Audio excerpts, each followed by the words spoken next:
2년 전부터 한 남성과 결혼을 전제로 만남을 가져왔는데요. 저희는 결혼정보업체를 통해서 소개를 받았습니다. 그런데 언제부턴가 저를 현금 인출기 취급을 했습니다. 카드 결제 대금이 부족하다 해서 700만 원, 사업 자금이 필요하다 해서 3천만 원을 빌려줬는데요. 그 외에 자잘하게 빌려간 돈도 꽤 됩니다. 그때는 사랑의 눈이 멀어서 저를 이용하고 있다는 생각을 못 했는데요. 6개월 전부터 연락도 잘 안 되고 잘 만나주지도 않아서 혹시나 해서 뒤를 밟았는데 다른 여자가 생긴 겁니다. 너무도 억울한 마음에 현장을 덮쳤는데 그 남자는 저에게 사과를 하기는커녕 오히려 저를 스토킹으로 신고를 하겠다라고 하는데요. 그래서 제가 돈을 갚으라고 으름장을 놓으니 갚아야 되는 돈인 줄 몰랐다며 발뺌을 하는 겁니다.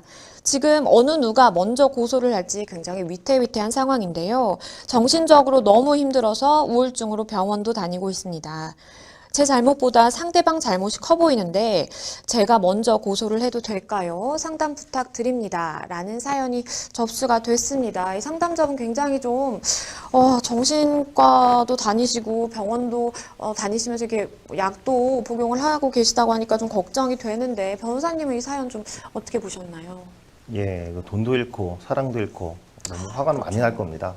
그리고 더욱이 사랑을 이용해서 내 돈을 뺏어갔다는 마음에 너무 상심이 클 거라고 생각합니다. 그렇죠. 일단은 굉장히 상대방에 대해서 애정을 갖고 그랬기 때문에 상대방이 어려운 상황이 닥쳤을 때 해결해 주고자 이렇게 돈을 건넨 것이었는데 참 배신감이 드실 것 같아요. 만약에 이 남성이 이제 돈을 뭐 빌려갔다라고 이제 말씀을 해주셨는데 근데 갚지 않고 있는 상황으로 보입니다. 그렇다면 이제 형사랑 좀 민사로 나눠볼 수 있을 것 같은데 일단은 고소하고 충분히 소송도 가능한 상황으로 보이시죠. 예, 연인 사이에 돈을 주고받았으면 먼저 판단할 게 있습니다. 돈을 빌려줬느냐, 그렇죠. 아니면 그냥 쓰라고 준 거냐. 돈을 빌려준 거는 대여고 그냥 쓰라고 준 거는 증여입니다. 예를 들어서 돈을 언제 갚을게, 월급 받으면 갚을게 라고 하면서 남자가 빌렸을 땐 대여죠. 그렇죠. 예, 그런데 여자가 안 갚아도 돼 이게 아니라 그냥 너 써, 그냥 오빠 써, 생일 선물로 줄게 이렇게 되면은 증여라고 볼 수 있습니다. 그렇죠. 근데 이런 경우도 있습니다. 남자가 돈을 빌릴 때 나 월급 받으면 줄게. 근데 여자가 안 갚아도 돼. 예, 이렇게 할 수가 있죠. 그렇죠. 이거는 대여인데 면제해 준 겁니다. 예, 그래서 이 세 가지로 크게 나눠지는데요. 사기죄의 경우에 이 증여나 대여지만 면제일 경우 실무상 사기죄로 좀 처벌되진 않습니다. 예, 그렇지만은 대여일 경우 돈을 언제 갚을게 라고 빌린 경우에는 대여이기 때문에 사기죄가 논의될 수가 있습니다. 근데 반드시 대여라고 해서 사기죄가 성립되는 건 아니고요. 남자가 돈을 빌렸을 당시에 변제 능력과 변제 의사가 없었을 때 그럴 때 사기죄가 성립될 수 있습니다. 예를 들어서 월급 받으면 내가 갚을게 라고 남자가 빌렸습니다. 근데 그 당시에 남자는 실직돼 가지고 직장이 없었던 거죠. 그렇죠. 이게 이렇게 속이면서 월급 받을 리가 없는데 월급 받을 수 있다고 속이면서 돈을 빌렸을 경우에는 사기죄가 성립될 수가 있습니다. 말씀해주신 것처럼 일단 사기죄가 성립이 되려면 기본적으로 이제 증여가 아니라 좀 대여인 상황이어야 될 텐데 대여인 것도 다 이제 사기죄가 성립이 되는 것이 아니라 실제로 내가 이 갚을 의사가 없는 사기의 고의가 있었어야만 이게 고소를 할 수 있는 상황이다라는 이제 말씀을 해주셨습니다. 그런데 상담자분이 또 궁금하신 게 있으시대요. 이 결혼을 전제로 사귀고 있었는데 그렇다면 혹시나 이 혼인빙자 간음죄가 성립을 하는지 좀 궁금합니다라고 말씀을 주셨거든요. 예, 혼인빙자 간음죄는 말 그대로 혼인을 빙자해서 간음하는 범죄입니다. 예전에 형법에서 규정되고 있었는데요.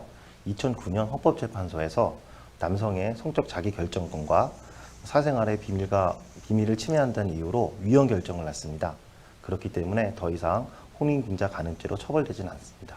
네, 그렇습니다. 이게 이미 위헌이 돼서 혼인빙자 간음죄는 더 이상 존재를 하지 않는 만큼 사실상 이제 이걸로 고소할 수 있나요? 라고 한다면 안 된다라는 답변밖에 못 드릴 것 같아요. 근데 상대방 그 남성이 너 나 뒤를 밟았어? 그럼 나 너 스토킹으로 신고할 거야 라는 말을 했다라고 해요. 그러면 실제로 이 여성이 신고를 당한다라고 한다면 이게 범죄 성립 가능성이 있을까요? 예, 이번 사안에서는 스토킹으로 좀 처벌되기가 어렵습니다. 근데 단지 요즘에 그 국회에서 보면 스토킹 처벌법이 많이 규정되고 있습니다. 아직 지금 심의 중인데요.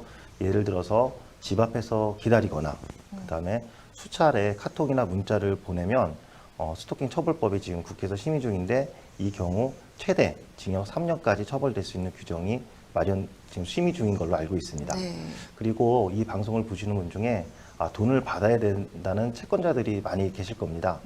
아무리 돈을 받을 수 있는 권리가 있다가 하더라도 직장이나 집에 수차례 찾아가거나 그렇죠. 예, 문자나 카톡으로 야간이든 밤이든 가리지 않고 수십 차례 문자를 보내면 채권 추진법에 의해서 처벌될 수가 있습니다. 그렇습니다. 내가 채권자라고 하더라도 좀 뭔가 과도하게 상대방에게 뭐 연락을 하고 밤에 찾아가고 이런 행동도 좀 자제를 하셔야 하는 상황인데 이 상담자분이 힘들어서 병원도 다니고 있어요 라고 말씀도 해주셨어요. 만약에 사기죄가 성립이 인정이 된다면 내 정신적인 피해까지도 다 보상을 받을 수 있는 상황인 거죠?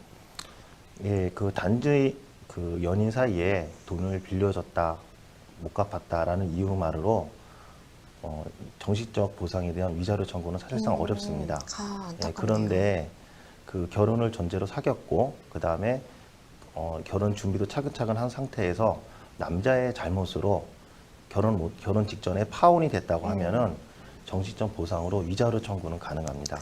그렇습니다. 좀 상황에 따라 다르기 때문에 그리고 실질적으로 내가 그 사람이 건넨 돈의 또 액수에 따라서도 조금 차이가 있을 수도 있을 것 같아요. 그래서 그 부분도 좀 살펴보셔야 할 것 같고 만약에 이 여성분이 소송을 진행하신다라고 한다면 반드시 준비해야 되는 좀 사항들이 뭐가 있을까요?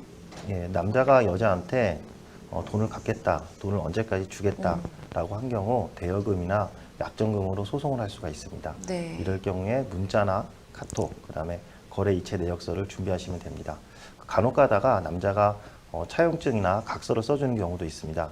이것도 반드시 매우 중요한 증거가 되므로 확보하시는 것이 좋습니다. 네, 말씀 주신 것처럼 만약에 이제 소송을 진행하고 싶다라고 하신다면 실질적으로 이제 주고받은 문자 내용이라든지 만약에 차용증을 썼다라고 한다면 그 차용증이라든지 첨부하셔서 소송을 진행하시면 좀 더 효율적일 것 같습니다.